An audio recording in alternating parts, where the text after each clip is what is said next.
Today, in the chapter Sectors of Indian Economy, I am going to deal the topic Reasons for Expanding Tertiary Sector in Developing Countries. What are the reasons? Increase in requirement of basic services.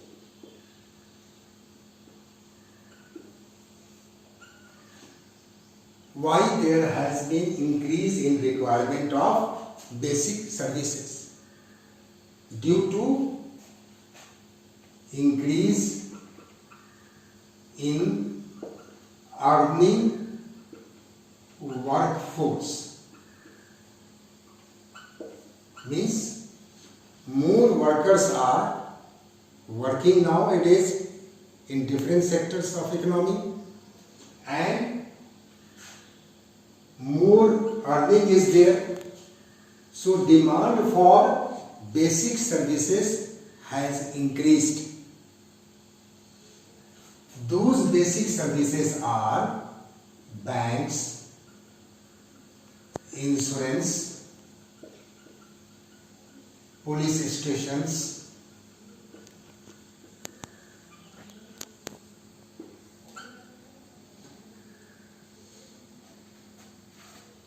then hospitals, educational institution, etc. So these are the basic services which are now in great demand in developing countries.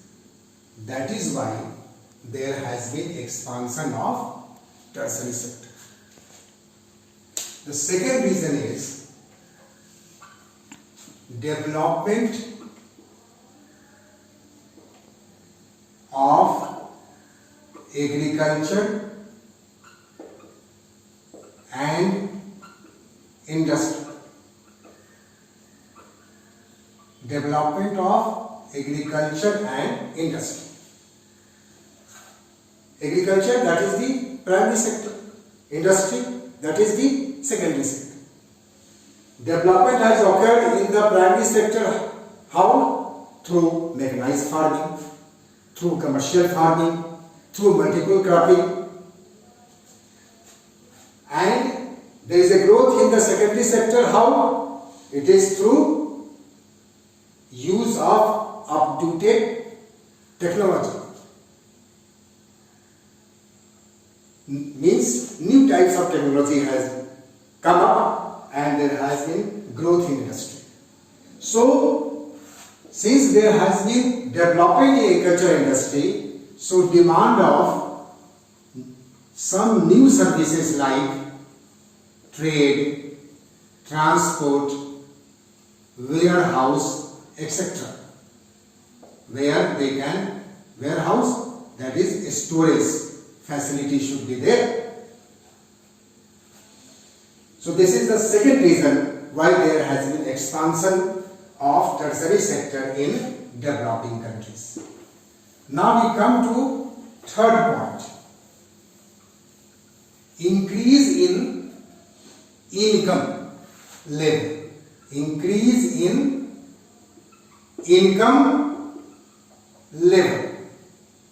Why there has been increase in income level? Due to employment opportunities. Once the people are earning money, naturally they will spend their time in luxury. So demand for new services like tourism, shopping, etc.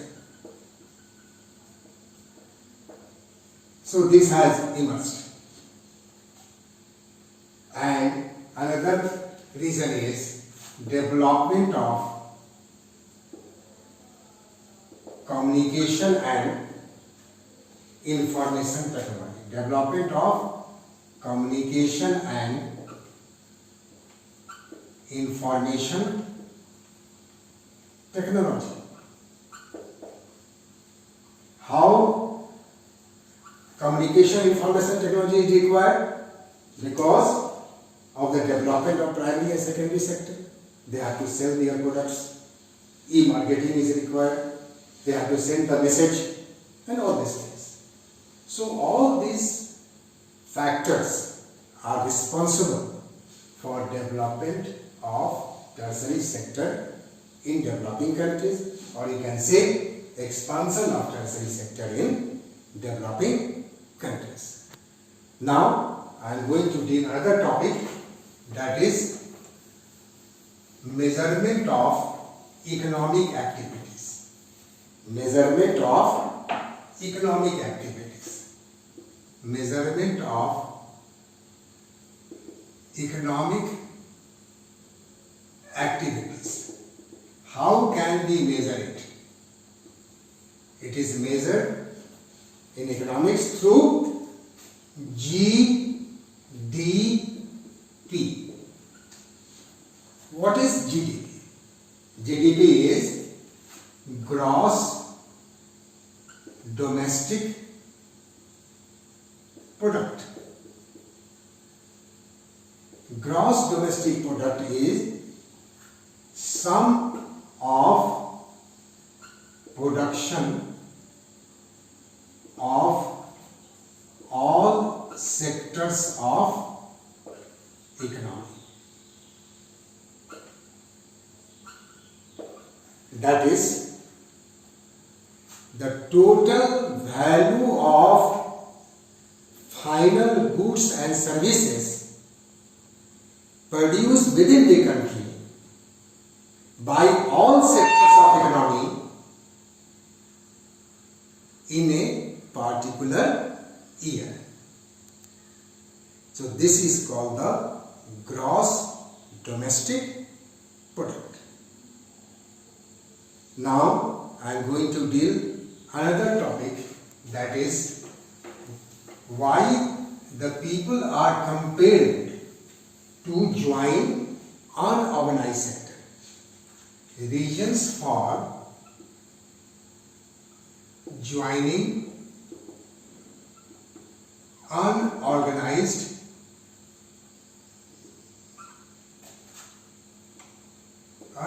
sector.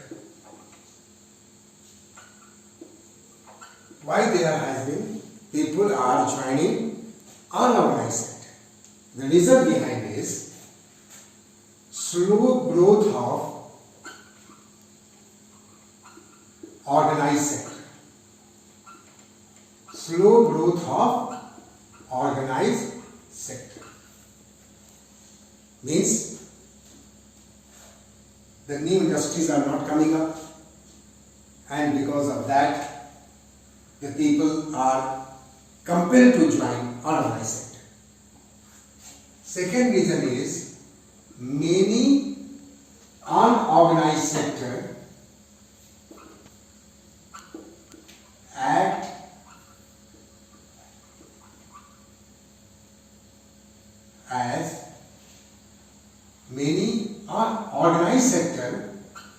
as unorganized way. Many organized sector acts as unorganized way. Means they employ their workers for a particular season only. They will not employ for whole year or for many years. And because of that, they are compelled to join unorganized sector. Third reason is poor infrastructure.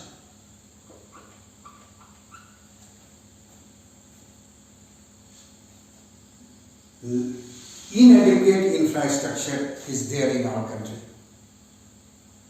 And last is that less employment opportunities in organized sector.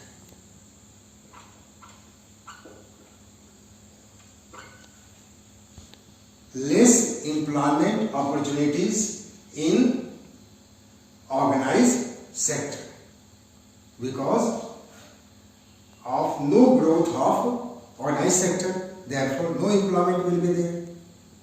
So these are the reasons why the people are compelled to join unorganized sector. Now we come to the last topic of this chapter, that who are the vulnerable population who join unorganized sector. Vulnerable population who join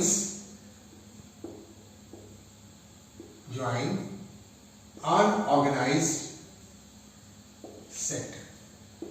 We can divide into two parts. Rural areas. In rural areas, who are those persons? And in urban areas, who are those persons?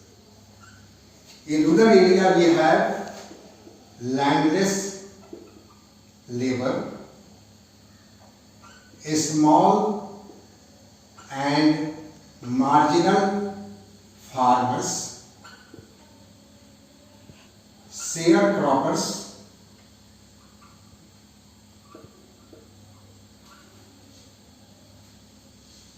artisans. We can say that deprived section of society. Deprived section of society. In urban areas, who are they? They are people engaged in a small scale industry, then casual labor. So these are the vulnerable population who join unorganized sector. This can be best illustrated through picture. Now you see that how in urban areas the casual laborers are there. See, they are earning the money, might be has done the painting work in the house, so he is taking his wage. See the casual workers, they are working in construction work. In rural areas you see they are acting as a sharecroppers. In urban area you see they are working in a small shop and selling the cloth. Here the people are engaged in brick making. So these are the vulnerable population who join unorganized sector. Now another picture you can see. In this picture also you see that she is working as a casual worker. So all these people are the vulnerable people or vulnerable population who join unorganized sector, and they are the people who have no security of job. Actually, they are the deprived section of the society. With this topic, I have come to the end of the chapter, Sectors of Indian Economy. In the next video, I will start another chapter. Thank you.